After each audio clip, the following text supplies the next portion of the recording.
अपने इंस्टाग्राम पे तो लिख लेते हैं मैं सनातनी हूँ, लेकिन उसका मतलब नहीं पता। तो क्या ये जो पुराणों में लिखा है ये कितना सत्य माना गया है इसको? क्या मरने के बाद अगर उसने अच्छे कर्म किए हैं तो स्वर्ग, बुरे कर्म किए तो नरक, ये मिलता है? इसीलिए कलयुग में भी यही है कि यदि आप सत्य पे लेकिन आपके साथ कोई छल कर रहा है तो आपको भी उस छल से ही जवाब देना पड़ेगा। वो काटते काटते भी भगवान का नाम लेता था। जैसे एक समय आया था कि माता काली इतनी विभत्स हो गई थी कि वो जो सामने आ रहा था उसको मार रही थी, तो उनके सामने भगवान शिव शव बन जाते, तब वो उन पे खड़े, तब जाके वो शांत होती है। और अब कल की अवतार जो होने जा रहा है वो इस सृष्टि में चारों ओर आतंक रहेगा। पुराण्स कितने होते हैं टोटल जिनको नहीं पता, उसमें बताया गया है कि मरण के बाद क्या होता है। भगवत पुराण और भगवत गीता दोनों ही अलग है। सनातन एग्जैक्टली क्या है?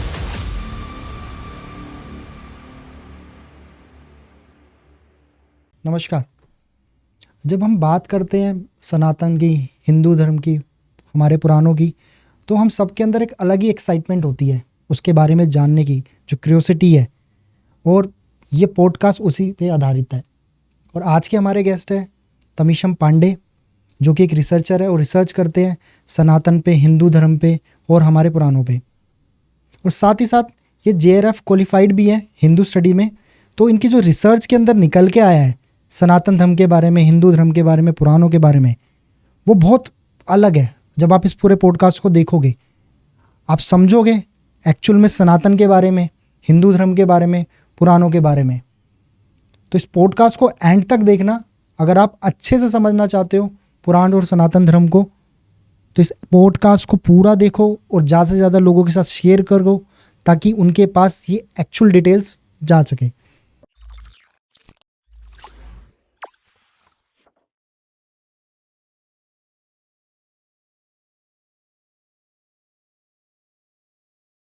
जय श्री राम। नमस्ते। जय श्री राम। कैसे हैं आप? बहुत अच्छा हो, आप कैसे? मैं एकदम बढ़िया। स्वागत है आपका पॉडकास्ट कुणाल शो में। थैंक यू सो मच, धन्यवाद आपका। मुझे बहुत अच्छा लग रहा है आपसे बात करके, क्योंकि हम लोगों ने जब ऑफ कैमरा इतनी सारी बातें करी तो मैं तो पर्सनली बहुत ज़्यादा एक्साइटेड हो गया कि यार काफ़ी अच्छी इंटरेस्टिंग बातें करेंगे हम लोग। सो सबसे पहले मैं स्टार्ट करना चाहूँगा सनातन से। सनातन एग्जैक्टली क्या है? तो देखिए, सनातन शब्द का अर्थ है एटर्नल, जो नित्य है, जो हमेशा था, है और रहेगा, जो शाश्वत है। कोई भी चीज़ जो हमेशा थी, है, रहेगी, जिसका अस्तित्व हमेशा था, अभी भी है, आगे रहेगा, वही सनातन है। बस इतना ही है सनातन, जो हमेशा शाश्वत है, जो हमेशा एटर्नल है। और सनातन हमें क्या सिखाता है? क्या मूल है सनातन का? उसके बारे में अगर आप कुछ बताएं तो। सनातन का देखिए मूल ये है जो हिंदू धर्म में हमें सिखाया जाता है कि सनातन वह है कि पर सेवा, मानव सेवा। सनातन में हमारा बेसिकली जो है ये है मूल की सनातन के द्वारा हम कैसे अपने, सबसे पहले अपने ऊपर आत्मा की मोक्ष की प्राप्ति कैसे कर सकते हैं। दूसरा ये है कि हम दूसरों को किस तरीके से दूसरों के लिए काम कर सकते हैं, दूसरों को खुश रख सकते हैं, उन्हीं के लिए उनको किस तरह हम अंधकार से उजाले की ओर ले जा सकते हैं, उनके अज्ञान से ज्ञान की ओर ले जा सकते हैं। यही उसका मूल धर्म है कि किस प्रकार से कोई प्राणी जो किसी भी चीज़ में यदि प्रॉब्लम है, उसको किसी भी चीज़ से जूझ रहा है, उसको उस समस्या से निकालना, या इस सृष्टि में जो भी चीज़ हो रही है उस सृष्टि की उत्पत्ति या फिर हर चीज़ को एक मूलभूत रूप से समझना, वही सनातन है। इसके मूल जो हम देखें तो यही जुड़े हुए हैं कि किसी भी व्यक्ति को, किसी भी चीज़ को जब हम उद्धार करना, वही सनातन है। तो सनातन जैसे हम सभी ने सुना है, जिसका ना कोई अंत है ना कोई आदि है। तो सनातन का क्या सिर्फ इंडिकेट सिर्फ हिंदू धर्म के लिए, या इस पृथ्वी पे जितने लोग और जीव हैं उन सब के लिए? सभी सनातन, हिंदू धर्म एक माध्यम है सनातन को बताने का। सभी धर्म जो है इसके अंतर्गत आते हैं। सनातन कोई धर्म नहीं है। सनातन मतलब शाश्वत, एटर्नल। तो एटर्नल क्या है कि आत्मा एटर्नल है। सृष्टि है, वह उत्पत्ति हुई, फिर प्रलय हुआ, उसका फिर उत्पत्ति हुई। मतलब कि वह जो मूल तत्व है जिससे सृष्टि बन रही है, आ रही है, वो मूल तत्व है जिससे हम आ रहे हैं, वह शाश्वत है हमेशा। वही सनातन है, वही सत्य है कि उस मूल से ही हर चीज़ का निर्माण हो रहा है। उस रूट से, उस जड़ से ही हर चीज़ फैल रही है। ये वो जड़, वो बीज मेन है, और उससे हम सब लोग इवॉल्व हो रहे हैं अलग अलग फॉर्म में, अलग अलग तरीके से। और हर समय हम कुछ अलग फॉर्म में, कुछ अलग फॉर्म में, कुछ अलग तरीके से हम बदलते हुए जाएंगे। यही सनातन है कि परिवर्तन होना, लेकिन मूलतः जो हमारा नेचर, बेसिक नेचर है, वह उसमें निष्ठ रहना, उसके अंदर बैठे रहना, यही सनातन है। तो सनातन को अगर हम लोग जैसा आपने डिस्क्राइब किया, अगर हम इसको ये समझे कि सनातन को मोस्ट ऑफ द टाइम, ये मैं उनके लिए बताना चाह रहा हूँ जो जिनको शायद नहीं पता, वो हिंदू धर्म से बहुत ज़्यादा जोड़ते हैं। अपने इंस्टाग्राम पे तो लिख लेते हैं मैं सनातनी हूँ, लेकिन उसका मतलब नहीं पता एग्जैक्टली। तो मैं आपसे पूछना चाहूँगा, क्या जो सनातन है, जैसे पृथ्वी के हर एक जीव, हर एक प्राणी पे सनातन एप्लीकेबल होता है, वही सनातन है, हमारे भारत देश से बाहर भी क्या सनातन के बारे में लोग जानते हैं? बहुत सी जगह है सनातन, जैसे हम श्रीलंका देखे, हम मालदीव्स देखे, या फिर सिंगापुर देखे, इंडोनेशिया, ये सब एरिया भी इसी के इन्फ्लुएंस में थे हिंदू जो एशिया के अंदर बेसिकली आ रहा है, साउथ ईस्ट एशिया के। जो पाकिस्तान का एरिया, पाकिस्तान में देख लीजिए, आपकी जो यूनिवर्सिटीज़ थी, तक्षशिला यूनिवर्सिटी, उसके आगे कांधार, अफगानिस्तान, तो वहाँ तक हमारा फैला हुआ है। और इसके अलावा यदि हम देखें जो हिंदू है, तो हिंदू कुश पर्वत से लेके जो ये हिंद महासागर, यहाँ तक पूरा सनातन धर्म का जो फैला हुआ है। देखिए सनातन जो है, हम बेसिकली हिंदू धर्म को कहते हैं, क्योंकि हिंदू धर्म ऐसा है जो पहले भी था, उसकी उत्पत्ति कब हुई इसका कोई एग्जैक्ट किसी को मालूम नहीं है, जो पीढ़ी दर पीढ़ी हमेशा हमारे ऊपर कितने ही आक्रमणकारी आए, कितने ही लोगों ने आक्रमण किया, लेकिन उसके बावजूद यह धर्म अभी भी शाश्वत है, अभी भी हम सबके बीच में मौजूद है और निरंतर आगे बढ़ता ही जा रहा है। यही सनातन है कि जो पहले भी था, हम नहीं थे फिर भी वो था, हम हैं फिर भी वो है, हम नहीं रहेंगे फिर भी वो रहेगा।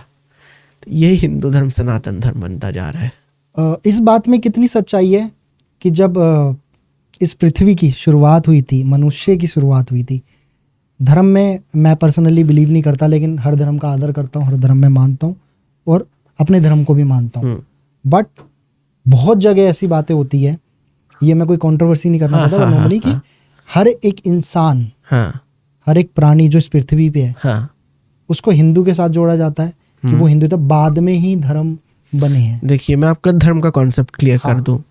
धर्म का अर्थ है धारेति इति धर्म, जो मैंने आपको सनातन में बताया था कि मानव की सेवा, सृष्टि की सेवा, यही धर्म है, परोपकार का धर्म। मनुष्य का धर्म क्या है कि दूसरे मनुष्य की सहायता करना, जो निर्जीव प्राणी है या जो बोल नहीं सकते हैं उनकी भी सेवा करना। हमारा पेड़ों को पूजा जाता है, पौधों को पूजा जाता है, जानवरों को पूजा जाता है। तो यही धर्म की प्रश्न है, धारेति धर्म, जो धारण किया। जैसे अग्नि का धर्म है कि तेज देना, तो ये अग्नि का धर्म हो गया। पानी का धर्म है बहते रहना, तो पानी का धर्म जो उसका मूल है। तो धर्म के 10 लक्षण बताए गए हैं हमारे यहाँ पर मनुस्मृति में कि धृति, क्षमा, दमोस्तेयम, शौचम, इंद्रिय निग्रह, धीः, विद्या, सत्यम, अक्रोधो, दशकम धर्म लक्षणम। यानी कि धृति धैर्य, क्षमा किसी को फॉरगिव करना, माफ़ करना, दम यानी कि नियंत्रण करना, अस्तेय चोरी ना करना, धृति, क्षमा, दमोस्तेयम, शौच मतलब पवित्रता अंदर और बाहर दोनों से, शौच, इंद्रिय निग्रह, इंद्रियों के ऊपर जो कंट्रोल है, सेंसेस के ऊपर कंट्रोल करना, धी ज्ञान और विद्या, नॉलेज को एक्वायर करके आगे बढ़ाना, और सत्य बोलना, और अक्रोध शांत नहीं करना। यह 10 धर्म के लक्षण बताए गए हैं। अब आप जो कह रहे हैं दूसरे धर्म, वो धर्म नहीं है, वो पंथ है, मजहब है या रिलीजन है। हम कह दें धर्म और रिलीजन में फ़र्क है। रिलीजन मतलब कि एब्राहमिक कॉन्सेप्ट है, जिसमें 1 गॉड, 1 बुक, 1 मसीहा, और ये कॉन्सेप्ट ऑफ जेनेसिस है उनके, उसमें कि एक पृथ्वी है, उसमें ईश्वर है, उसने एक मसीहा भेजा, आपने उसकी किताब उसमें बात मानी तो आपको जन्नत मिलेगी, नहीं मानी तो जहन्नुम मिलेगा, हेवन या हेल। ये कॉन्सेप्ट है। तो ये रिलीजन है, एब्राहमिक रिलीजन। धर्म हिंदू धर्म है, जिसमें हमारे यहाँ सेवा भाव को ज़्यादा प्रेफरेंस दिया गया है, जिसमें हमारे यहाँ सभी प्राणियों का जो है एक साथ विकास जो है, उसको सबको साथ, सम्यक, हमारे यहाँ सम्यकवाद को दिया गया। मतलब कि सबको साथ लेकर के चलना। तो सबको साथ लेकर के साथ चलना ही सनातन धर्म है। हम किसी के लिए, हमसे छोटा है बड़ा है, हम इसमें कभी विवाद में नहीं फंसते। किसी को यदि कोई हमसे ज़रूरत है तो हम उसकी मदद करते हैं, किसी को कुछ अज्ञान है हम उसका ज्ञान दूर करते हैं, अज्ञान दूर करके उसको ज्ञान की ओर ले आते हैं। यही सनातन धर्म हमारा हिंदू धर्म है। तो ये धर्म और रिलीजन के बीच फ़र्क है। दूसरे जो है वो रिलीजन है, पंथ हो गया, मजहब हो गया, संप्रदाय हो गया, लेकिन धर्म सिर्फ यही है, हिंदू धर्म। अभी जो सनातन और हिंदू धर्म की जो लहर चल रही है, बहुत सारा यूथ, बहुत सारे लोग कनेक्ट कर पा रहे हैं। तो शायद आज से मैं बोलूँ 6-7 साल पहले ऐसा नहीं था, लोग मानते थे। बट आपको क्या लगता है ये जो लहर है, जो लोग इतना फॉलो कर रहे हैं सनातन को, हिंदू को, अपनी प्रोफाइल पे जाके लिखना, ये सिर्फ शो ऑफ हो सकती है या एक्चुअल में लोग कनेक्ट हो रहे हैं, अपने रूट्स को जान रहे हैं? दोनों है, मैं तो कहूँगा दोनों है, क्योंकि हम एक एक को तो देख के समझ नहीं सकते। हाँ, ये दिख रहा है कि अब यंग जनरेशन जो है वो आगे बहुत ज़्यादा इसमें और इंटरेस्ट ले रही है और जानना चाह रही है इसमें। क्योंकि जो पहले का टाइम था, अब देखिए पहले का टाइम ऐसा था कि उस समय जब हम आज़ादी हुए थे तो हमारे पास इतना ज़्यादा वो नहीं होता था टाइम कि हम अपने बच्चों को इस चीज़ पे ध्यान दें कि ये पढ़ो ये क्या, हम अपने रोटी कपड़ा मकान इसी पे फोकस रहते थे। तो इसके लिए हमें जो ज़रूरी होता था हम वो कार्य करते थे। फिर बीच में टेक्निकल एरा आया 1980s के बाद में 2010 तक टेक्नोलॉजी ने इवॉल्व किया, तो लोग उस दिशा में ज़्यादा चले गए। बट अब एक ऐसा टाइम आ चुका है कि जब हमारे पास में बहुत सारे सोर्सेस अब धीरे धीरे निकल के आए। जब अब पॉलिटिकल वे में नहीं लेंगे हम इसको, लेकिन जब एक नई सरकार जब आई, जब उसका एजेंडा आया, तो उसके थ्रू लोगों को और जानने को मिला। पहले जब वो पर्दे के पीछे थी तो हमको नहीं जानने को मिलता था इतना, क्योंकि हमारे यहाँ 70 साल इतना लंबा जो कॉन्सेप्ट चलता आया है हम उसी को फॉलो कर रहे थे। अब आने वाले 10 साल, पिछले 10 साल में कुछ इतना बदलाव हुआ है, उससे धीरे धीरे लोगों में जागरूकता आई है। ये इंटरेस्टिंग पहले भी था, बस फ़र्क ये था कि देखिए मेरा ऐसा मानना है कि ये जो ज्ञान है ना, ये बच्चों को अपने दादा दादी, नाना नानी, पापा मम्मी से मिलता है, अपने परिवार वालों से मिलता है, क्योंकि उन्हीं के थ्रू ये कहानी, हमारे यहाँ जो परंपरा है वो वाद परंपरा है, वो श्रुति परंपरा है कि वेदों को श्रुति कहा गया है कि एक ने कहा दूसरे ने सुना और वहाँ से पीढ़ी दर पीढ़ी ये ट्रांसफ़र होता गया। बीच में जब आक्रमणकारी आया उस समय ये अब अनफॉर्चुनेटली मुझे यही कहना पड़ेगा कि हमारी जो संस्कृति थी उसको उन्होंने हटाने की, मिटाने की कोशिश की, लेकिन फिर भी आज भी यह जीवित है। तो यही इसकी एक, मैं कहूँगा, सक्सेस है, इसकी एक सफलता है कि आज भी हमारे पास और लोगों तक पहुँच रही है। अब जहाँ तक है कि देखिए ट्रेंड बदलते रहते, अब ये ट्रेंड वाइज आया तो कुछ लोग ट्रेंड के लिए डाल देते, अब उन्हें मालूम नहीं है, वो अलग बात है, लेकिन इसी बहाने कम से कम कुछ तो वो इसके लिए करते हैं प्रयास। एक बिलीविंग सिस्टम तो डेवलप हो रहा है कम से कम, ये अच्छी बात है, हमको तो इसमें खुश होना चाहिए कि वो है। हाँ, यदि इसके नाम पे कुछ बुरा करे वो गलत बात है, उसको मैं डेफिनेटली कहूँगा कि हिंसा करना सनातन धर्म के नाम पर, या परेशान करना, प्रताड़ित करना, ये सब एक गलत चीज़ है जो हिंदू धर्म के नाम से तो आप मत करिए कम से कम। जैसे मैं पर्सनली जो है स्पिरिचुअलिटी में ज़्यादा मानता हूँ, फॉलो करता हूँ उसे। रिलीजियस चीज़ में थोड़ा मेरी इन्वॉल्वमेंट कम है, but I believe in God कि जो उन्होंने दिया है उन्हीं के वजह से सब कुछ है। बट उनको मेरे लिए मानना ज़्यादा ज़रूरी है। जानता मैं जितना हूँ, ना जानता हूँ उतना मेरे लिए मानना ज़्यादा ज़रूरी है। बट हाँ, मैं रिलीजियस नहीं हूँ कि मैं हिंदू चीज़ को प्रमोट करूँ या सिर्फ हिंदू के बारे में सोचूं या सिर्फ पूजा पाठ इन सब चीज़ों में लगूं। मैं उन चीज़ों में बिलीव करने की कोशिश करता हूं जो समाज को थोड़ा बेहतर बना सके, खुद को बेहतर बना सके। वो शुरुआत कहीं ना कहीं हमारी खुद से ही होती है, उसके बाद हम दूसरों को बेहतर बना सकते हैं। तो अब जो मेरा कॉन्सेप्ट जा रहा है वो है हमारे इस पूरी दुनिया के पुराण्स पे। तो पुराण्स कितने होते हैं टोटल, जिनको नहीं पता, ताकि आप उनके बारे में आप डिटेल्स में बता पाओ, और पुराण्स के बारे में जो भी आप बताना चाहो। देखिए, सबसे पहले आपने कहा कि आप रिलीजियस, मैंने आपको पहले धर्म और रिलीजन में फ़र्क बता दिया। अब हमारे आध्यात्म का कॉन्सेप्ट है स्पिरिचुअलिटी, अगेन वेस्टर्न कॉन्सेप्ट है। वहाँ पर आत्मा का ये है कि आत्मा का, जैसे मैंने बताया कि एक ही जन्म में वो मानते हैं, तो इसी जन्म में वो आत्मा को प्योरीफाई करने का फॉलन सोल का कॉन्सेप्ट है वहाँ पर, कि आपकी आत्मा, यदि आपने बुरे कर्म किए तो वो दबती जाएगी, फिर एक मैसेंजर आएगा, मसीहा आएगा, वो आपको ऊपर उठाएगा। तो स्पिरिचुअलिटी वहाँ से वो है। हमारे आध्यात्म है आत्मा के अधीन होकर के उसका ध्यान करना, मनन करना उसके ऊपर, क्योंकि हमारी आत्मा न जाने कितने जन्मों से मतलब अलग अलग शरीरों को धारण कर रही है, अलग अलग शरीरों से होते हुए इस जन्म में आई है। तो हम यही कोशिश करते हैं कि ये आत्मा का ज्ञान कर सके, आत्म तत्व का ज्ञान कर सके, सच्चिदानंद का ध्यान कर सके, जिससे मोक्ष प्राप्ति हो। तो हमारे आध्यात्म का जो मूल कॉन्सेप्ट है वो मोक्ष प्राप्ति के तौर पे है। अब आप पुराणों का करें, देखिए वेदों में कॉन्सेप्ट था, लेकिन प्रॉब्लम ये हुई कि जो वेद थे, वेदों को पढ़ने के लिए 6 वेदांगों की ज़रूरत होती थी। अब आम व्यक्ति जो था वह वेद नहीं पढ़ पा रहा था, ये एक समस्या हो रही थी। वो केवल कुछ लोग ही पढ़ पा रहे थे वेद। तो जब वेद व्यास जी को लगा कि यह ज्ञान सबके लिए है तो सब तक जाना भी चाहिए, तो इसको लेकर वो अपने पिता पराशर मुनि के पास गए। उनसे उन्होंने इस बारे में बातचीत के डिस्कस किया। तो उन्होंने कहा कि इसके बारे में मैं बताता हूँ। तो उन्होंने एक पुराण लिखा जिसे कहा विष्णु पुराण, पराशर ऋषि ने, वह उन्हें दिया, और उसी के आधार पर उन्होंने 18 पुराण लिखे। विष्णु पुराण के आधार पे 18 पुराण है टोटल। कई लोग मत्स्य पुराण को ओल्ड कहते हैं, बट ये चलता रहता है। बेसिकली हमारा ये मानना है कि जो नॉलेज है, उससे नॉलेज हमें क्या मिल रही है, हमें वो गेन करना है। तो 18 टोटल पुराण लिखे गए, उसमें वेदों का सार ही वर्णित किया गया है।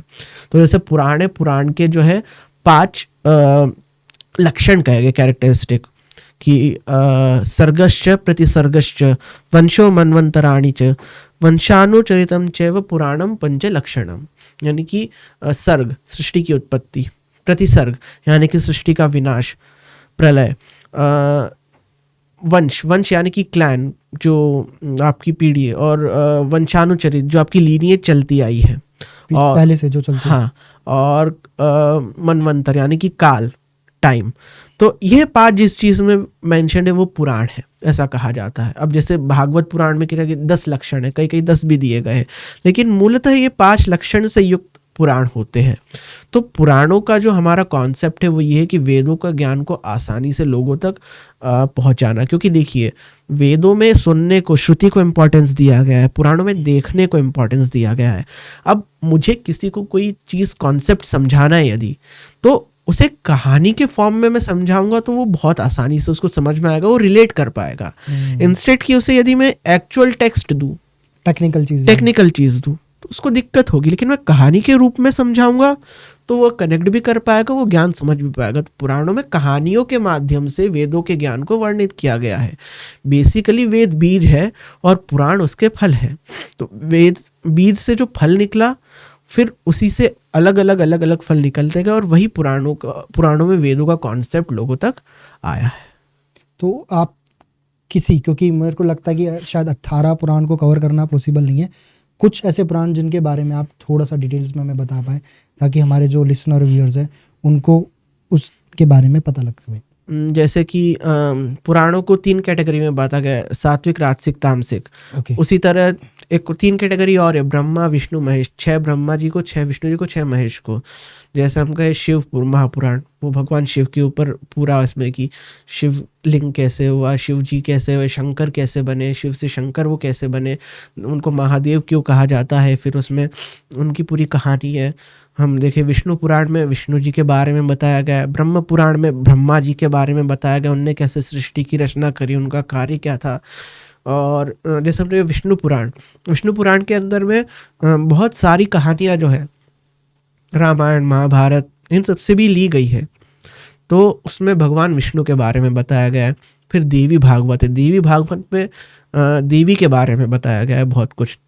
जो देवी है, देवी के विभिन्न अवतारों के बारे में, देवी के विभिन्न स्वरूपों के बारे में, दुर्गा माँ। तो इसी तरह बहुत सारे, जैसे वायु पुराण है, अग्नि पुराण है, उसमें वायु जैसे अग्नि पुराण है, उसके अंदर हमारा जितना भी हम कहे आर्ट है, डांस, म्यूजिक, एक्टिंग, अभिनय, नृत्य, संगीत, अभिनय वगैरह वगैरह, गणित वगैरह, ये सब चीज़ें उसके अंदर है। भविष्य पुराण में जैसे सूर्य को माना गया है देवता, तो उसमें आगे आने वाले जो हमारे भविष्य है, पृथ्वी पे कैसा क्या रहेगा, उसके बारे में पूरा मेंशन किया गया है। आने वाला फ्यूचर भी उसके अंदर दिया गया है। तो क्या पुराण के अंदर जो हमारी चीज़ घट चुकी है, वो भविष्य, सब चीज़ें आप बता रहे हो मेंशन है, कितने % प्रिडिक्ट जिसे हम बोलेंगे ये हुई है, मतलब जो लिखा गया है? क्योंकि जो हम आज काल में जी रहे हैं, कहीं ना कहीं ये काल लिखा भी गया था, अब आने वाला काल भी आएगा जब चलेगा भविष्य। तो क्या ये जो पुराणों में लिखा है ये कितना सत्य माना गया है इसको? देखिए, हम तो विश्वास, बिलीफ सिस्टम में विश्वास रखते हैं, तो हम ये ऐसा मानते हैं कि ऐसा पहले हुआ था। हम क्योंकि सुनते हुए आए हैं अपने पूर्वजों से, उनने ऐसा कहा था कि ऐसा हुआ था, ऐसा ये है, प्रमाण भी मिलते हैं हमको, तो उस आधार पे कह सकते हैं कि लिखा तो डेफिनेटली आगे भी होगा वो, लेकिन इतना एग्जैक्ट नहीं है कि ये ऐसा होगा। कुछ कुछ जगह हमें मिल जाता है, लेकिन फिर भी उसका कार्य बस ये है कि हमको एक अच्छे मार्ग पे ले जाना, अच्छा ज्ञान की प्राप्ति कराना, सद्ज्ञान की प्राप्ति कराना। पुराणों का बस एक यही हमारा कॉन्सेप्ट रखा गया है कि जिसके द्वारा हम अच्छे ज्ञान को प्राप्त कर सके, और हमारे कोशिश ये रहती है पुराणों में कि कहानी के माध्यम से और ज़्यादा से ज़्यादा लोगों तक कनेक्ट हो सके। तो सत्यता है, डेफिनेटली लोग कनेक्ट कर पा रहे, इसीलिए सत्य मानते हैं उसको, और आगे जो होगा वो आगे आने वाली पीढ़ी बताएगी कि सत्य है कि नहीं है। एक इसके अंदर बहुत ही, मैं वैसे बोलूँगा, इंटरेस्टिंग एक पुराण है गरुड़ पुराण। तो उसमें बताया गया है कि मरण के बाद क्या होता है, कि आपको स्वर्ग मिलता है, नर्क मिलता है, नर्क मिलता है, तो उसमें कितनी चीज़ें आपको भोगनी पड़ती है। वैतरणी नदी के बारे में उसमें बताया गया है। तो क्या मरने के बाद, ऑब्वियसली बात है, शरीर यहाँ रह जाता है, आत्मा जाती है, क्या उसको वो कष्ट, वो अगर उसने अच्छे कर्म किए हैं तो स्वर्ग, बुरे कर्म किए तो नर्क, ये मिलता है, या हमें इस जीवन में ही नर्क और स्वर्ग को भोगना पड़ता है? ये दो क्वेश्चंस है, इनमें क्या चीज़ है जो गरुड़ पुराण बताती है? देखिए, मैंने आपको जैसे कहा, पुराण कहानी के माध्यम से हमें ज्ञान देने की एक कोशिश है कि पुराणों के माध्यम से हमें ज्ञान मिल सके। अब हम जैसे कह रहे आत्मा को इतना प्रताड़ित किया जाता है, तो आत्मा का कॉन्सेप्ट क्या है? वह काल से परे, स्थान से परे है, निराकार है, निर्विकार, आत्मा का कोई रूप स्वरूप ही नहीं है। तो जब भगवत गीता में भगवान स्वयं कहते हैं कि आत्मा को शस्त्र से नहीं काटा जा सकता, अग्नि में नहीं जलाया जा सकता है, तो फिर उसको किस तरीके से यातनाएं दी जा सकती है? यह एक रूपक के तौर पे, मेटाफर के तौर पे हमको बताया गया है आत्मा के ऊपर कॉन्सेप्ट कि उसको जलाया जा रहा है। कि हमारे यहाँ जैसे पुराणों का जिस्ट में यदि बताओ, एक सार, कि अष्टादश पुराणेषु व्यासस्य वचनद्वयम् परोपकाराय पुण्याय पापाय परपीडनम, कि 18 पुराणों का यही एक सार है कि पुण्य करने से हमें अच्छा फल मिलेगा और पाप करने से पीड़ा मिलेगी। तो इसी पृथ्वी पर हमें जो हम अपने कर्म करते हैं उसका फल हमें भोगना पड़ता है। तो स्वर्ग यही, नरक यहाँ, यही पर है स्वर्ग और नरक हमारा। जो हम बुरे कर्मों का फल भोगते हैं, जब हम अपने बुरी स्थिति में होते हैं वो नरक होता है। जब हम अच्छी स्थिति में होते हैं, खुश होते हैं, जब कुछ अच्छा होता है, वही हमारा स्वर्ग होता है। क्योंकि वही तो हम अनुभूति कर पाते हैं, उसी को तो हम महसूस कर पाते हैं कि ये हमारे साथ प्रत्यक्ष हो रहा है। वो हम अपने अंदर सेंस कर पाते हैं उस चीज़ को, क्योंकि वो आत्मा इस शरीर के अंदर है, शरीर के रूप में उसको महसूस कर रही है। जब इस शरीर को से ही निकल जाएगी तो फिर वो क्या करेगी? वो दूसरे शरीर में कोशिश करेगी इसको महसूस करने की। तो वह एक रूपक के तौर पे हमें बताया गया है ताकि हम लोग बुरे कर्म करने से बचे और अच्छे कर्म करें। इसीलिए हम देखें, जब किसी की डेथ होती है तो 11वें दिन जो होता है गरुड़ पुराण पढ़ाया जाता है, इसीलिए कि ताकि आत्मा ने जो किया तो किया, हम लोग क्या सीखे उससे कि हमें ये नहीं करना कुछ भी। क्योंकि आप आत्मा को कैसे कहीं पे, गरुड़ पुराण के अंदर बताया गया है कैसे आप अपने जीवन काल में अच्छे काम करके ये भोगोगे, बुरे काम करके ये भोगोगे। ये गरुड़ पुराण में इस चीज को लेकर है, इस चीज को लेकर। तो ये बहुत जरूरी था क्लियर करना कि मरने के बाद चीजें नहीं, आपको यहीं भोगनी। देखिए, मरने के बाद शरीर जो होता है वो पंचमहाभूतों में विलीन हो जाता है। क्या किसी सॉरी मैंने आपको रोका। ना, इट्स ओके। कि जब मरते हैं जो आत्मा है, किसी पुराण में बताया गया है? क्योंकि पर्सनली देखो, मैंने पुराण नहीं पढ़ी, तो आप रिसर्च भी करते हो, आत्मा बेसिकली जाती कहाँ है? अब देखिए, इसके बहुत से कॉन्सेप्ट है। पहले तो ये कहा जाता है कि यमराज आते हैं, उसे वैतरणी नदी से, एक वैतरणी नदी बहती है, उसके एक साइड स्वर्ग एक साइड नरक है, उसे वहाँ से निकाला जाता है और उसको बताया जाता है कि तुमने ये अच्छे कर्म किए हैं तो तुम्हें स्वर्ग में ये कर्म भोगोगे, तुमने बुरे कर्म किए तो उसका नतीजा तुम नरक में भोगोगे। उसको ये बताया जाता है। लेकिन ये आत्मा के कॉन्सेप्ट में सिर्फ मैंने आपसे जैसे कहा मेटाफर के तौर पे बताया गया है। और दूसरा क्वेश्चन क्या था आपका? सॉरी, कि एग्जैक्टली आत्मा जाती कहाँ है? हाँ, तो आत्मा के बहुत विभिन्न प्रकार, जैसे योनियों में, प्रेत योनि में चली गई, पितृ योनि में चली गई। तो आत्मा जो है, यदि उसकी, जैसे हम यहाँ पे मैं मोक्ष का कॉन्सेप्ट लाना चाहूँगा कि आत्मा हमारा मुख्य उद्देश्य क्या है, मोक्ष की प्राप्ति है। यदि हम मोक्ष की प्राप्ति कर लेंगे तो आत्मा मुक्त हो जाएगी हर चीज से। उस सच्चिदानंद ईश्वर में जो परमात्मा है, या आत्मा परमात्मा में मिल जाएगी। लेकिन यदि जैसे कहा जाता है, भगवद गीता में भगवान श्री कृष्ण भी कहते हैं कि मृत्यु के समय यदि कोई अतृप्त इच्छा या अकस्मात मृत्यु हो जाती है, एक्सीडेंट हो जाता है या अचानक, तो कुछ इच्छाएं तृप्त रह जाती है, तो उस इच्छा को पूरी करने के लिए वो आत्मा भटकती रहती है। तो कभी किसी लोक में जाती है, जैसे 14 लोकों का वर्णन किया गया है, तो किसी लोक में रहती है, कभी किसी लोक में रहती है। जब उसका समय आता है पृथ्वी पर अपने कर्मों को भोगने का, तब वो किसी शरीर के रूप में आती है और वो उसको भोगती है। तो आत्मा एक फ्री एंटिटी के तौर पे हम कह सकते हैं, जो हर जगह घूमती रहती है। तो ये पिछले जन्म का कर्म भी भोग सकती है नए शरीर में। 3 प्रकार के कर्म होते हैं कि प्रारब्ध, और आपका जो आपने पहले कर रखा है, और जो अब आगे भोगने वाले हो, ये 3 कर्म होते हैं हमारे। तो प्रारब्ध जो है वो तो आपको भोगना ही पड़ेगा, और आप इस जन्म में जो कर्म करोगे, फिर यदि आपने इस समय भोग लिया तो ठीक, नहीं तो यदि नहीं भोग पाए तो वो अगले जन्म में। तो कैरी फॉरवर्ड होके आता जाता है। कब तक? जब तक आपका नल एंड वाइड नहीं हो जाता कर्म का ये सिद्धांत। और वो आपको किसी भी जीव प्राणी के रूप में भोगना पड़ेगा। वो भोगना पड़ेगा। कोई जानवर के रूप में भोग रहा है, कोई पेड़ के रूप में भोग रहा है, कोई इंसान के रूप में भोग रहा है। तो ये कॉन्सेप्ट जो है, जो रियलिटी है, वो ये है कि आपको किसी भी तरह का जो भी आप कर्म कर रहे हो वो आपको भोगना पड़ेगा इसी पृथ्वी पे भोगना, चाहे इस जन्म में भोगो, चाहे अगले जन्म में भोगो। वो सिर्फ दिखाया जाता है कि आपने ये कर्म किए, ये आपको भोगने पड़ेंगे। ठीक। नाउ 2 चीज़ों का एक कॉन्सेप्ट है, नॉट कॉन्सेप्ट बट भगवत पुराण और भगवत गीता, जिसको भागवत और भगवत बोला जाता है। हाँ। दोनों ही अलग है। हाँ। इनको आप एक बार बताइए प्लीज। पहले तो भागवत पुराण होता है वो, और भगवत गीता होती है। भागवत पुराण, भगवत गीता। भागवत पुराण जो 18 पुराणों में से एक है, जो भगवान श्री कृष्ण के बारे में पूरा उसमें वर्णित किया गया, भगवान श्री कृष्ण की लीलाओं के बारे में, उनके जन्म से लेकर के पूरी उनके चक्र के बारे में। लेकिन जो भगवत गीता है वह महाभारत का एक भाग है, भीष्म पर्व में आता है, जिसमें वो अर्जुन को ज्ञान योग, कर्मयोग और भक्ति योग के माध्यम से जीवन में जब कोई विपत्ति आती है तो कैसे उससे निपटना है, जीवन के भवसागर को पार करने का तरीका बताते हैं। उसमें सिर्फ 700 श्लोक और 18 अध्याय है, वह जीवन दर्शन के ऊपर बेस्ड है। जबकि भागवत पुराण जो है वह भगवान श्री कृष्ण के पूरी लीलाओं के ऊपर बेस्ड है, जिसके द्वारा वो अपने जीवन से एक संदेश देना चाहते हैं हम लोगों को कि कैसा कैसा जीवन होना चाहिए, कैसे जीना चाहिए। क्योंकि देखा जाए तो भगवान श्री कृष्ण का जो जीवन है वो आने वाले कलयुग के लिए, क्योंकि भगवान श्री कृष्ण ने बताया कि जब हम यदि सत्य पे रहते हुए हमारे साथ कोई बुरा करे तो हमें भी छल से ही काम करना पड़ेगा उनके साथ में। इसीलिए कलयुग में भी यही है कि यदि आप सत्य पे, लेकिन आपके साथ कोई छल कर रहा है तो आपको भी उस छल से ही जवाब देना पड़ेगा, क्योंकि आप सीधे रहोगे तो आप फिर नहीं टिक पाओगे। तो इसीलिए भागवत पुराण में उनकी कथा है, और भगवत गीता में जो है उनने उपदेश दिया था अर्जुन को केवल, बस ये है।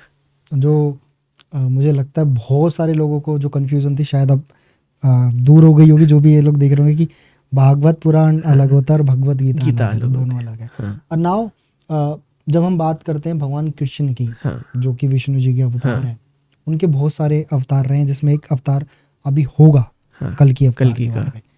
तो जितने भी अवतार हैं, जब आप रिसर्च करते हो, पढ़ते हो, इनका एक रूप रहा है मनुष्य रूप, मोस्ट ऑफ द टाइम भगवान विष्णु जी का।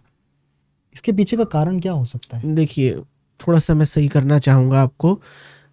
डार्विन की थ्योरी ऑफ एवोल्यूशन पढ़ा है आपने? नहीं, मैंने नहीं पढ़ा। उसके हिसाब से पहले हम जल में थे, फिर जल से हम रेंगते हुए पृथ्वी पर आए, फिर हम 4 पैर हुए, फिर हम लोग इंसान बने, कि जानवर से हम लोग इंसान बने। तो डार्विन ने जो थ्योरी दी थी ना, वो it is completely based on Vishnu Purana में जो 10 अवतार दिए गए हैं, कि सृष्टि पर जब जीव की उत्पत्ति हुई, उसका जब इंक्रीज हुआ, जब वो अपने लेवल बढ़ाता गया, जब वो आगे बढ़ता गया, तो उसके क्या क्या चीज़ें जुड़ती है। जैसे पहले मछली आई, जल आया, मछली से फिर उसके बाद में क्या आया, कूर्म अवतार, मत्स्य अवतार, कूर्म अवतार, कि अब जल के साथ पृथ्वी पर भी रहने लग गए। मत्स्य कूर्म, फिर आया वराह अवतार, कि फिर अब नीचे की ओर पाताल पृथ्वी में भी रहने लग गए। फिर उसके बाद आया नृसिंह, कि आधा मनुष्य और आधा जानवर मिक्स। उसके बाद आया परशुराम, कि एक जंगल में रहने वाले प्राणी ऋषि के तौर पे। उसके बाद आए प्रभु श्री राम, एक कंप्लीट मैन के तौर पे। और फिर आए प्रभु श्री कृष्ण, एक, इसमें वामन अवतार भी, हाँ सॉरी मैं भूल गया, वामन अवतार भी है, कि एक सिविलाइजेशन में अब हम घुस गए, सॉरी मैं भूल गया था कि परशुराम के बाद फिर वामन अवतार आया, फिर वामन अवतार के बाद श्री राम। नहीं सॉरी, वामन अवतार आया फिर परशुराम आए, पहले वामन आया फिर परशुराम आए फिर श्री राम आए फिर श्री कृष्ण आए। और उसके बाद में बुद्ध, जो गौतम बुद्ध से कहा जाता है वो नहीं, वो काश्यपी बुद्ध है, कश्यप ऋषि के जो बुद्ध, मतलब वो उनके अवतार नहीं है। वो उन्हीं के अवतार है, ओके लेकिन उन्हें कई बार गौतम बुद्ध से कर दिया जाता है। Okay okay. वो कश्यप ऋषि के पुत्र जो बुद्ध, काश्यपी बुद्ध है वो, तो वो भगवान विष्णु का अवतार है कि एक फाइनल समाधि की ओर। और अब कल के अवतार जो होने जा रहा है वो इस ऊपर बेस्ड है कि जब सृष्टि में चारों ओर आतंक रहेगा, अधर्म का सबसे ज्यादा जब बोलबाला रहेगा, तब उसको मिटाने के लिए एक ऐसा व्यक्ति आएगा जिसमें सारे जो पिछले अवतार हैं उनके सब गुण होंगे अंदर। पर इसमें तो ये भी सुना है कि पुराणों में ये भी लिखा है कि उनका जन्म कब होगा, कहाँ होगा, किस सन में होगा। पुराणों देखिए में कहा गया, लेकिन हमें पता नहीं चलेगा कहाँ है, क्योंकि ये जो चीज है उनका जन्म तब होगा जब सृष्टि पर अधर्म का जो अधर्म है वो बहुत बढ़ जाएगा, जब सृष्टि पर, तभी उनका जन्म होगा। अब कहा तो गया है, लेकिन वो जब होगा तो हमें भी पता नहीं चलेगा, क्योंकि ऐसी चीजें जो होती है ना वो प्रत्यक्ष में बहुत बाद में पता चलती है, वो चीजें घटित हो जाती है जब। हाँ ये हो सकता है कि आने वाली पीढ़ी को मालूम पड़े कि अच्छा ऐसा हुआ था, ऐसा हुआ था, क्योंकि उस समय जो लोग रहेंगे वो अपने आने वाली पीढ़ी को बताएंगे जो हुआ था। जैसे हमको पता चला कि महाभारत में ऐसा था, रामायण में ऐसा था, ये था, पीढ़ी दर पीढ़ी ये ज्ञान ट्रांसफर होते जाता है, एक पीढ़ी से दूसरी पीढ़ी तक। तो यही है। महाभारत जब खत्म हुई उसके एग्जैक्टली बाद हाँ का सिनेरियो क्या हुआ, मतलब जब महाभारत हाँ वो जीत गए थे, वो पांडव मोक्ष की प्राप्ति के लिए गए, उसके बाद कलयुग की शुरुआत के बारे में मोस्ट ऑफ द लोगों को पता है कि किस तरीके से हुई, लेकिन उसके बाद का लोगों के लिए भविष्य क्या रहा, जो थे उस काल के अंदर जिन्होंने समय देखा। महाभारत खत्म हुई, फिर उसके बाद लगभग जैसा आप बता रहे थे 37 साल बाद कलयुग चालू हुआ, तो वो जो समय था उसके बारे में कहीं कुछ तो जब वह प्रस्थान कर गए मोक्ष के लिए हिमालय की ओर, तो उन्होंने जो अपना राज्य था अपने पोते अर्जुन के पोते परीक्षित को सौंप दिया था। तो परीक्षित जो था उस समय चक्रवर्ती राजा था पूरे पृथ्वी का। तो एक दिन जब वो शिकार पे निकला तो कलयुग का आगमन हो चुका था तब तक पृथ्वी पर। तो कलयुग ने कहा कि अब मेरा युग आने वाला है इस पृथ्वी पर, तो मुझे रहने के लिए स्थान दीजिए। तो परीक्षित ने कहा कि ठीक है, आप मेरे मुकुट में रह लो, सोने में रह लो, आपको वहाँ पर स्थान देता हूँ मैं। तो सोने में चले गए। अब उनका मुकुट सोने का था, तो जैसे ही परीक्षित के मुकुट में गए तो उनकी बुद्धि फेर दी उन्होंने। तो भटकते भटकते जंगल में एक ऋषि के आश्रम में गए, उनसे उन्होंने पीने के लिए पानी मांगा। अब ऋषि अपने तपस्या में लीन थे, ध्यान में लीन थे, तो उन्होंने दिया नहीं। तो फिर गुस्से में आके उन्होंने क्या किया, एक मरा हुआ सांप जो था उसको उठा करके उनके गले में डाल दिया, ऋषि के। अब इससे जो उनके पुत्र था वो बहुत क्रोधित हुआ, तो उसने शाप दिया कि जिस तरह तुमने मरे हुए सांप को मेरे पिता के गले में डाला है, उसी तरह दुनिया का सबसे खतरनाक सांप तक्षक तुम्हें भी आकर के एक दिन डसेगा। अब जब ये चीज़ सुनी तो ऋषि को भी बहुत बुरा लगा कि इस छोटे से पाप के लिए तुमने क्या श्राप दे दिया। तब फिर जो वेद व्यास के बेटे होते शुकदेव, वो आते हैं और इनको परीक्षित को भागवत कथा सुनाते हैं, जो आप भागवत पुराण बोल सकते हैं। हाँ, उसमें भगवान श्री कृष्ण की कथाओं के माध्यम से उनको बताने की कोशिश करते हैं कि जीवन जो है वो तुम जो जी चुके हो, अब उसके बाद मृत्यु के लिए सज्ज हो जाओ, कि ताकि तुम मरने के पश्चात तुम्हें मोक्ष की प्राप्ति हो, तुम्हें वापस इस जन्म मरण के बंधन में वापस से ना बंधना हो। तो उनको 7 दिन कथा सुनाते और फिर उसके बाद में फिर भी वो किसी तरह बचने की कोशिश करते, तो एक तक्षक नाग जो होता है फूलों की टोकरी में एक छोटे से सांप के रूप में आता है, उनके कमरे में जाके उनको डस लेता है, तो उनकी मृत्यु हो जाती है। जिससे क्रोधित होकर उनके पुत्र जन्मेजय सर्पनष्ट यज्ञ करते हैं। तो उसमें क्या होता है, उनका ये प्रयास रहता है कि तक्षक को आकर के उस यज्ञ में भस्म हो जाए। अब तक्षक जो है वो इंद्र के आसन से जाकर के चिपक जाता है, जिससे इंद्र का आसन भी खींचा चला आता है। तो क्या होता है कि इसको देख करके सभी घबरा जाते हैं। तब वैशंपायन ऋषि जो है आस्तिक मुनि को लेकर के जाते हैं वहाँ पर, और आस्तिक मुनि उनसे कहते हैं कि तुम पहले सुन लो कि ये चीज़ आखिर क्यों हुई है। तो फिर वैशंपायन ऋषि उन्हें महाभारत की कथा सुनाते हैं वहाँ पर। तो आस्तिक मुनि का एक और चीज़ मैं ऐड कर दूंगा कि जो आस्तिक मुनि थे, चूँकि उन्होंने सांपों की रक्षा करी थी इस यज्ञ से, तो उनको एक वरदान भी मिला था सांपों से कि जहाँ पर भी आपका नाम हम देखेंगे हम उस घर में कभी नहीं जाएंगे। तो इसीलिए आप गांव वगैरह में देखोगे एक लोग बड़ी काफ़ी फेमस है गाँव में, या फिर लोक कथाओं में, लोक चर्चा में, लोक प्रथाओं में, कि जब भी सांप दिख जाता है तो लोग अपने दरवाजे पे आस्तिक मुनि की आन लिखते हैं, क्योंकि उसको देख के सांप घर में कभी नहीं आएगा। ये उनको वरदान है सांपों का, क्योंकि उनको बचाते हैं वो। तो वहाँ पर फिर वो महाभारत सुनानी शुरू करते हैं, उनको पूरी कथा बताते हैं महाभारत की क्या है। लेकिन वैशंपायन जब सुना रहे होते हैं तो वहाँ से फिर उसको एक ऋषि सुनते हैं, रोमहर्ष। रोमहर्ष का मतलब है जब वो ऐसा बोलते हैं तो सामने वाले के रोंगटे खड़े हो जाते हैं। तो वो रोमहर्ष, अब रोमहर्ष जब सुनाते हैं तो उनसे उनके शिष्य सौती उग्रश्रवा ने सुनी। सौती उग्रश्रवा मतलब उनकी आवाज़ इतनी बुलंद थी कि जब वो बोलते थे तो सब पेड़ पशु पक्षी सब एकाग्र होकर उनको सुनते थे। तो वो उन्होंने यह नैमिषारण्य में ऋषियों को कथा सुनाई। तो इसी तरह महाभारत 3 चरणों में हुई। पहले जय, जिसमें कुछ 24,800 श्लोक थे, फिर भारत जिसमें 26,200 श्लोक थे, और फिर 50,000 श्लोक की मिला के 1,00,000 श्लोक की कंप्लीट महाभारत हुई। तो 3 चरणों में जय, भारत और महाभारत से महाभारत कथा आई। उसको वेद व्यास जी ने पहले हालांकि जय बताया था, सिर्फ इसमें कौरव पांडव का युद्ध, लेकिन फिर पूरा वृत्तांत जुड़ता गया, जिसे इतिहास कहा गया है। इनको इतिहास कहा जाता है। तो इतिहास का यही लक्षण होता है कि धर्म अर्थ काम मोक्षाणाम इतिहासम प्रत्यक्षते, कि जिसमें धर्म अर्थ काम मोक्ष है, और पूर्व वृत्तम कथा युक्तम, जिसमें पुराने वृत्तांत और कथा युक्त है, वह इतिहास होता है। तो ये इतिहास इसलिए कहा जाता है इनको। आप पर्सनली भगवान में बिलीव करते हो? डेफिनेटली। और जो आपका बिलीविंग सिस्टम है, आपको मैं पर्सनल लेवल पे पूछना चाहूँगा, हाँ। इस बिलीविंग सिस्टम के पीछे का कारण क्या है? हमारा परिवार या हमारी खुद की अनुभूति? मेरी खुद की अनुभूति, मैंने महसूस किया है। मैं अभी की बात बताता हूँ आपको। अभी बहुत धूप है बाहर, गर्मी है। हाँ। मैं आ ही रहा था बस जब आपके पास, तो मतलब मैं सोच रहा था रास्ते में कुछ बहुत गर्मी, थोड़ा ठंडा कुछ पी लूँ ऐसा।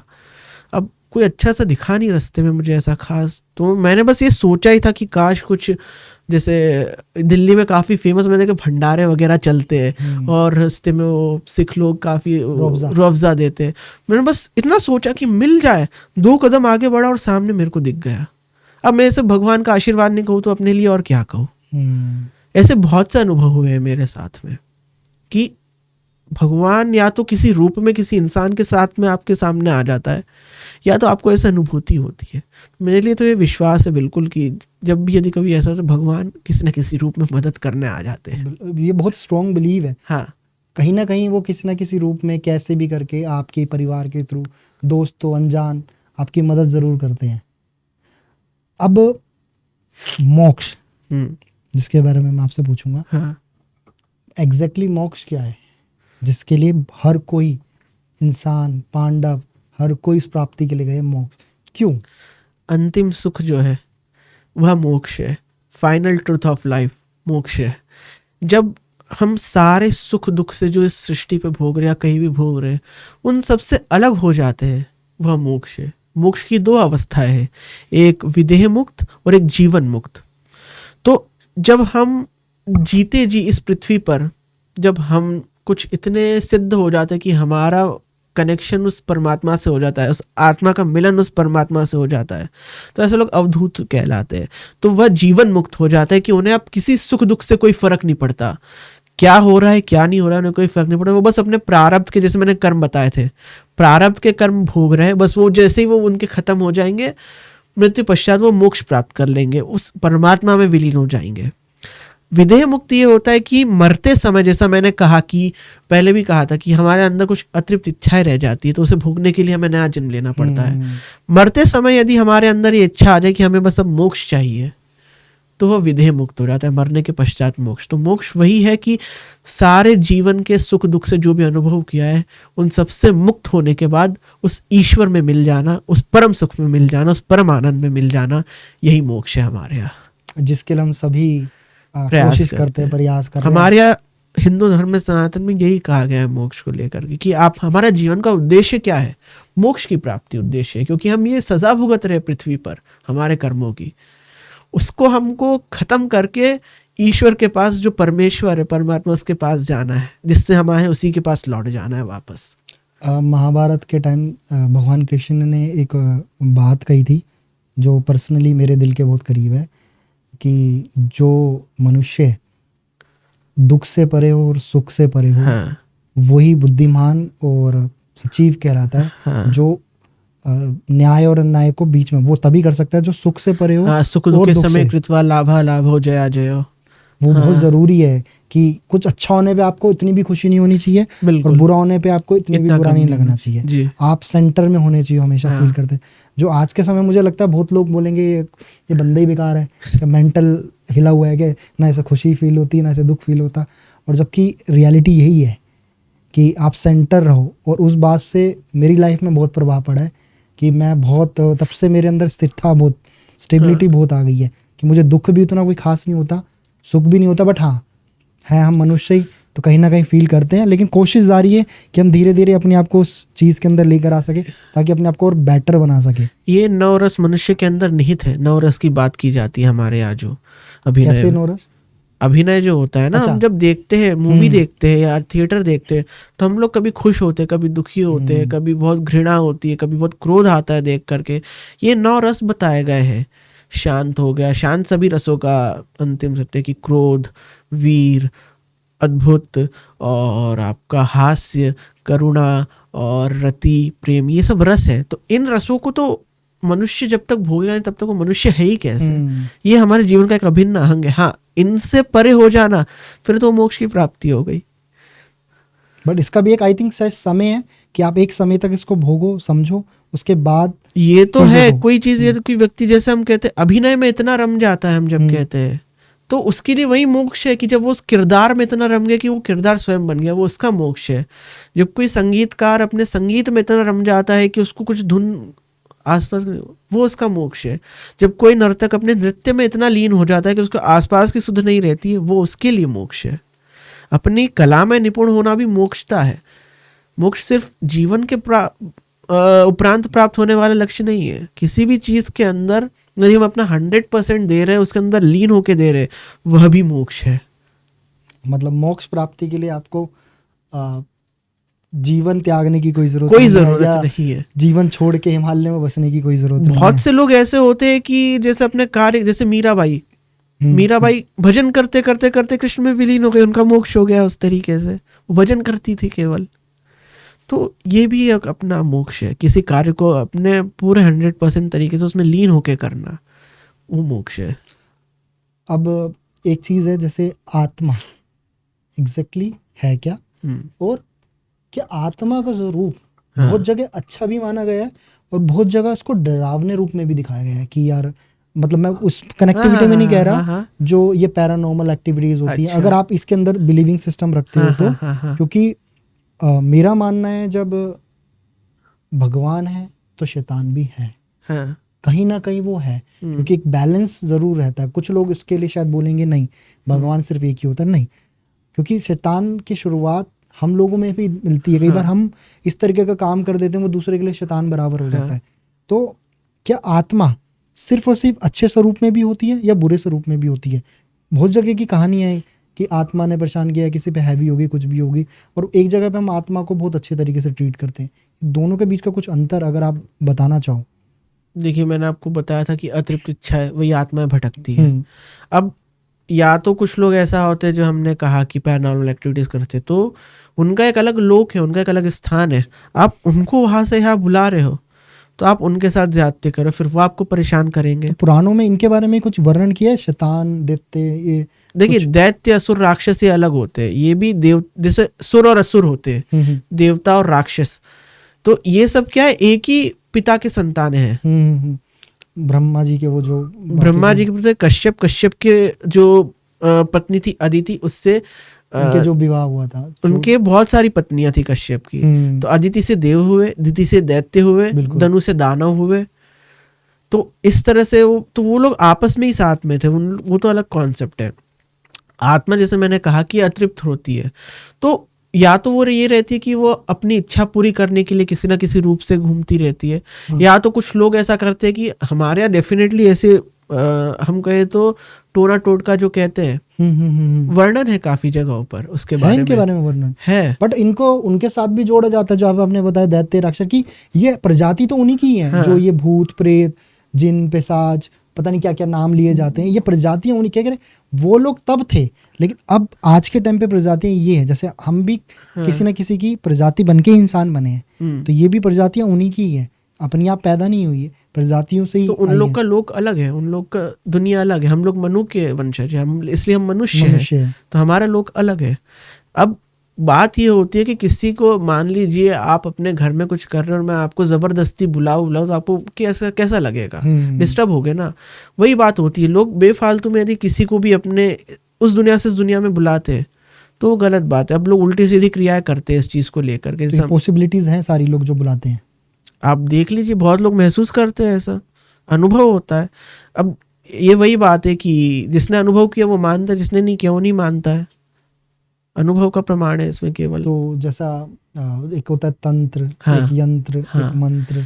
इसको मैं बता रहा हूँ, बहुत गलत सिस्टम, बहुत गलत तरीके से लोग रहते। देखिए, मंत्र होता है कि जो वर्ड्स उच्चारण करते, यंत्र होता है कि एक ऑब्जेक्ट जिसमें, और तंत्र होता है सिस्टम।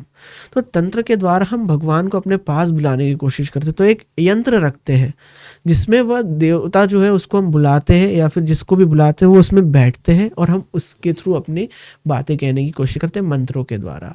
जैसे हम सिस्टम देखें, सिस्टम इस तंत्र, अब उसमें कुछ यंत्र इस्तेमाल हुए, कुछ ऑब्जेक्ट इस्तेमाल हुए और उनको देने के लिए कुछ कमांड इस्तेमाल हुई। जैसे हम कोई मशीन चल रही है, कंप्यूटर लैपटॉप चल रहा है, सिस्टम है, राइट।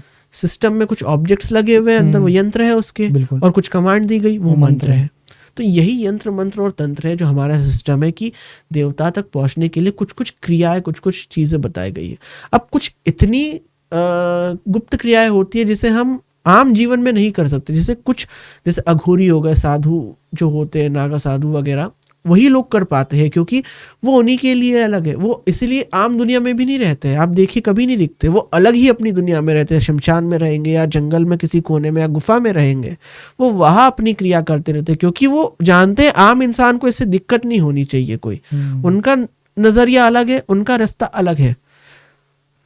तो इसीलिए आम इंसान को इस चक्कर में नहीं पड़ना चाहिए, मैं यही कहूँगा। तो भगवान की प्राप्ति जो आज के टाइम पे बोली जाती है कि कलयुग के अंदर तो आप नाम जप से कर सकते हैं, बिल्कुल, कि भगवान इतने दयालु है कि आज कलयुग में अगर आप उनका सिर्फ नाम जप भी करोगे दिल से तो प्राप्ति हो जाएगी। शायद वो पहले नहीं था, ना त्रेता में था, ना द्वापर में था, ना सतयुग में था, युगों युग लग जाते थे भगवान की प्राप्ति करने में।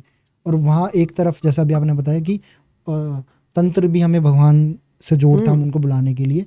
तो सही तरीका क्या है भगवान से जुड़ने का? सभी तरीके सही है, बस ये है कि किसी को नुकसान ना हो उसमें। सभी तरीके सही है, कोई भी गलत नहीं है। मन में सच्ची श्रद्धा होनी चाहिए इंसान के केवल। यदि मन में सच्ची श्रद्धा है तो फिर आप किसी भी माध्यम से कहानी भी है कि एक जो बचर होता है स्लॉटर करने वाला, उसकी भी एक कहानी आती है कि उसको भी वो भी भगवान को पूछता है, लेकिन वो काटता किस लिए था? वो इसलिए क्योंकि यदि वो नहीं काटेगा तो फिर कोई और काटेगा, और कोई और काटेगा तो जिंदा को काटेगा, तो मरे हुए को काट के बेचता है। एक कहानी आती है, अभी मुझे याद नहीं आ रहा है। तो वो काटते काटते भी भगवान का नाम लेता था। तो यही बात है कि आपका इंटेंशन अच्छा होना चाहिए किसी चीज़ को लेकर के। आप कुछ भी कार्य करते भगवान का नाम लो, कोई दिक्कत नहीं है। हमारे सनातन में या हमारे हिंदू धर्म में या किसी पुराण में या कहीं भी किसी को मार कर बलि देना सही चीज है, क्योंकि माँ काली के लिए बलि दी जाती है। वो बहुत एक अलग केस है, वो आम केसेस में नहीं है हम इंसानों के लिए। वो एक, मैं कहूँगा, अलग ही दुनिया है। वो एक अलग ही दुनिया है जो एक अलग ही विचार है, उस पर बात होती है। हाँ, हमारे यहाँ सब मेंशन है डेफिनेटली चीज़ों को लेकर के, लेकिन वो किस चीज़ के लिए है वो भी मेंशन है, किस कार्य के लिए है वो भी मेंशन है। अगर आप कुछ बताना चाहें, मतलब सच में मतलब किसी की बलि भगवान मांगते हैं? देखिए, मेरा पर्सनल बिलीफ है कि मुझे तो नहीं लगता भगवान किसी की बलि से खुश होते, क्योंकि एक कथा भी आती है जड़ भरत की कि जिसमें उसकी बलि देने के लिए एक डाकू जड़ भरत जी को, जिनके नाम पे भारत देश पड़ा है, उनको ले जाते बलि देने के लिए, लेकिन माँ स्वयं आकर के उनको मार देती है कि वो बलि स्वीकार नहीं करती।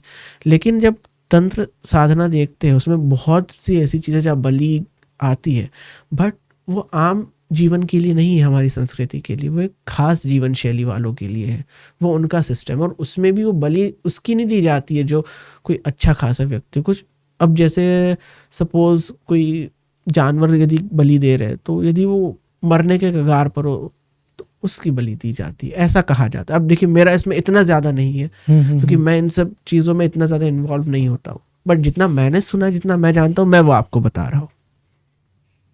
तो अभी जैसे आप बता रहे थे, एक क्या बोलते हैं, भागवत है, देवी, हाँ, देवी भागवत, जो दुर्गा माँ है, उन्हीं के रूप के बारे में वर्णन किया गया है। तो जो दुर्गा माँ है उनको बहुत, आपने देखा होगा, उनकी जो हम इमेजेस देखते हैं तो बहुत भव्य, बहुत ब्रॉड, और कई जगह शांत भी दिखाया गया है, कई जगह बहुत क्रोध में भी दिखाया गया है।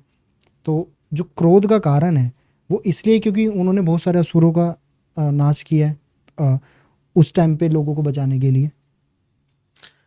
जैसे हम नौ दुर्गा देखते हैं, वो नौ दुर्गा नौ रस है जो मैंने आपसे अभी अभिनय के कहे, वो नौ रसों को दर्शाता है कि क्रोध भी है, हास्य भी है, उसमें करुणा भी है, उसमें वीरता भी है।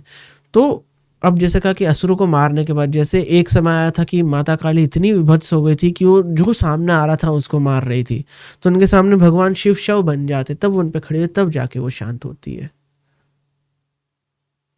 जो उनकी एक इमेज काफी पॉपुलर थी कि भगवान, हाँ, वो उनके ऊपर पैर रखते हाँ, छाती पे, जब उनको देखती तब वो शांत होती है। भगवान शिव को उनके सामने शव बनना पड़ता है तब जाके वो शांत होती है। तो ये सब तो कहानियां, ये सब चीजें वर्णित की गई है कि देवी के अलग अलग रूप में, कि जब वो प्रेम करती तो करुणामयी हो जाती है, जब क्रोध करती तो काली हो जाती है वो, जब धन देती तो लक्ष्मी हो जाती है, विद्या देती सरस्वती हो जाती है वो।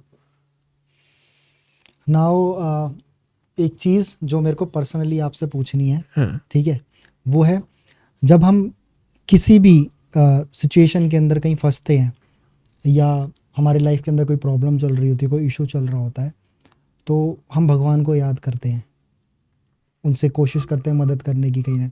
लेकिन जब हम लोग बहुत खुश होते हैं, हमारी लाइफ में सब कुछ ओके रहता है, तब हम कहीं ना कहीं भगवान को छोड़ देते हैं याद करना। और बड़े कहते हैं कि भगवान उसी चीज़ को याद दिलाने के लिए आपको कष्ट भी देता है। क्या इनके बारे में कहीं कुछ वर्णन है या कहीं कुछ चीज़ें लिखी गई हैं कि ये सत्य है? एक दोहा सुना है आपने, सुख में सुमिरन सब करे, दुख में करे न दुख में सुमिरन सब करे, सुख में करे न कोई, और जो सुख में सुमिरन करे तो दुख काहे को होए। कबीर दास जी ने लिखा है, पूरा फलसफा लिखा है इसमें कि यदि सुख में भी हम उनको ध्यान करें, उनको धन्यवाद देंगे, जैसे आजकल बहुत काफी चल रहा है देखो मैनिफेस्टेशन का, कि धन्यवाद दो सृष्टि को, यूनिवर्स को धन्यवाद दो।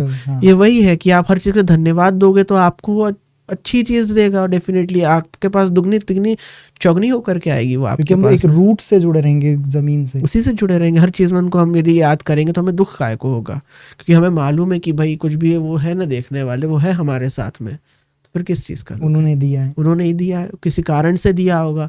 कई बार हम जब किसी इंस्टेंस के बारे में सोचते हैं तब हमें समझ में आता है कि नहीं, कि ना कहीं ये गलती थी हमारी, इसीलिए उन्होंने ऐसा किया है। इंट्रोस्पेक्शन, मेन बात है इंट्रोस्पेक्शन करना हर चीज को लेकर के। हम किसी चीज को जब इंट्रोस्पेक्ट करेंगे तो हमें बहुत सी उसके पॉजिटिव और नेगेटिव, इसी को निधि ध्यासन कहा गया है, श्रवण मनन निधि ध्यासन जो हमारे यहाँ कहते हैं। निधि ध्यासन यही कि बैठ करके उसके ऊपर विचार करना, जो मेडिटेशन होता है। मेडिटेशन दो तरह के होता है, एक माइंडफुल, एक माइंडलेस। ओके, तो माइंडलेस में मतलब आप बैठो आराम से, जो विचार आ रहे जाने।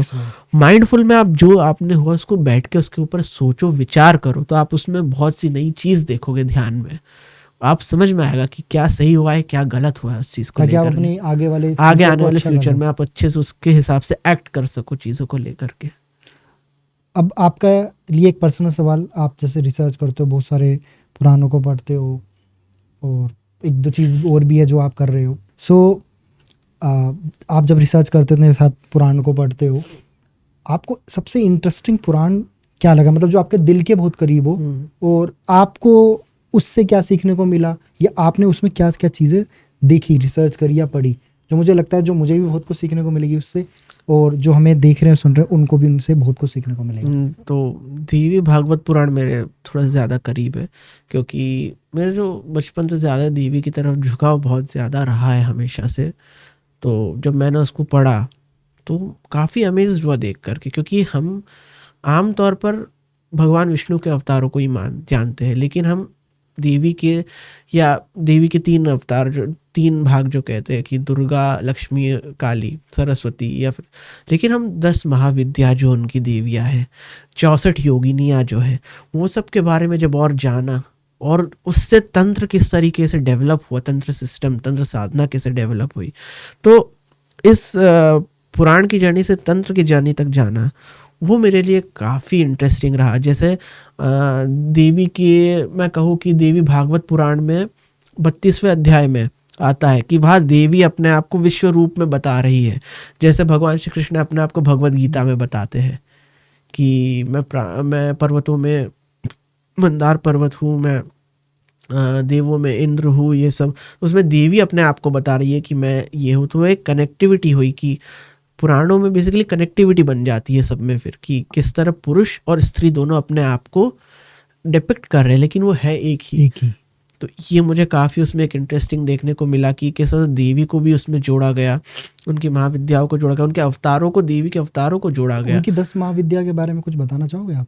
अब इसके बारे में देखिए बहुत डिटेल हो जाएगा 10 महाविद्याओं के बारे में, क्योंकि इतना डिटेल है ना, उसमें एक अलग नया पॉडकास्ट हो जाएगा। थोड़ा शॉर्ट तो में बेसिकली 10 महाविद्या जो है वो तंत्र में इस्तेमाल होती है, 10 विद्या है। जैसे धूमा देवी हो गई, मैंने बताया, छिन्नमस्ता माता हो गई, माता तारा हो गई, काली हो गई, तो ऐसे ऐसे 10 माता है। इनके अलग अलग कार्यों के हिसाब से, अलग अलग पद्धति के हिसाब से, अलग अलग यंत्र और तंत्र से पूजा होती है इनकी। और उसके अलावा एक 64 योगिनियाँ भी होती है जो माता की सेविकाएं होती है। जैसे 64 योगिनी टेम्पल आप देखोगे मुरैना में, या फिर ये जो ओल्ड पार्लियामेंट थी, it is based on the 64 Yogini temple of Morena. उसका जो स्ट्रक्चर था उसी पे बेस्ड था वो। तो वो उसके बारे में और जब पढ़ा तो वो काफ़ी मुझे ज़्यादा अच्छा लगा कि डिटेल लगा कि नहीं, माता के भी इतने अवतार हैं जो शायद लोगों को नहीं मालूम है बिल्कुल। हाँ, क्योंकि हम लोगों ने भगवान विष्णु के अवतार के बारे में बहुत सुना है, जाना है, और जो मुझे लगता है जो हमारे भारत के अंदर टेलीविज़न पे भी भगवान विष्णु के अवतार को ज़्यादा प्रमोट किया गया है, जो अच्छी बात भी है, बट सम टाइम वो कहीं ना कहीं पीछे की तरफ रह गया। तो जैसे स्कंद पुराण जो बहुत बड़ा पुराण है, उसमें 81,000 श्लोक है। तो उसको भी मैं देख रहा था, उसमें भी लास्ट में एक अध्याय आता है जिसमें भगवान शिव बताते हैं माता पार्वती को कि जो जैसे शिवलिंग है, हर एक कल्प में अलग अलग नाम थे उसके। कोई भी शिवलिंग जो था उसके एक कल्प में अलग नाम था, उस कल्प में अलग नाम था, उस तरह आपके भी अलग अलग जन्मों में अलग अलग नाम थे। तो वो भी काफ़ी इंटरेस्टिंग है कि माता को किस तरीके से उनका हर रूप में अलग जन्म, ये प्रकृति और पुरुष का एक संबंध बता रहा है कि प्रकृति अपना नेचर बदलती रहती, पुरुष स्थायी होता है, जो सांख्य दर्शन की ओर ले जाता है। हमारे यहाँ जो फिलॉसफी में सांख्य दर्शन है कि प्रकृति बदलती रहती है लेकिन पुरुष स्थिर रहता है, पुरुष वही है, नेचर चेंज होता रहता है। तो किस तरह पुराणों को दर्शन से कनेक्ट कर पाए, उसमें हम ये भी है कि देवी प्रकृति बदलती जा रही है, पुरुष वही के वही है हमेशा।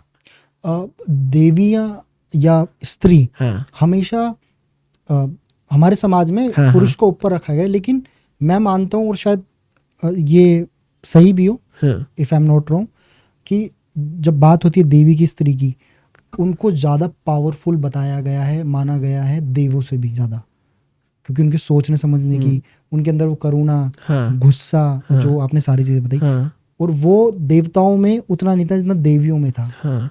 ये इसमें कितना सच्चाई है? मैं तो पर्सनली मानता हूँ, क्योंकि फीमेल्स में जब हम देखें तो टॉलरेंस पावर बहुत ज़्यादा होती है मेल्स से ज़्यादा, इसीलिए वो एक बच्चे को जन्म दे सकती, पुरुष नहीं दे सकता है, उनके अंदर टॉलरेंस ज़्यादा होती है। तो वो किसी भी चीज़ को है ना आराम से कर सकती है। आप देखिए एक विमेन बहुत सब चीज़ें मैनेज कर सकती है, वो ऑफिस भी जा सकती है, घर का काम भी संभाल सकती है, आमतौर पे पुरुष नहीं कर सकते। अब हालांकि अलग है, लेकिन एक बेसिकली देखें तो वो एक ऑल राउंड जो उनके अंदर डेवलपमेंट होता है वो कहीं ना कहीं मुझे लगता है कि वो एक एक्स्ट्रा एज देता है।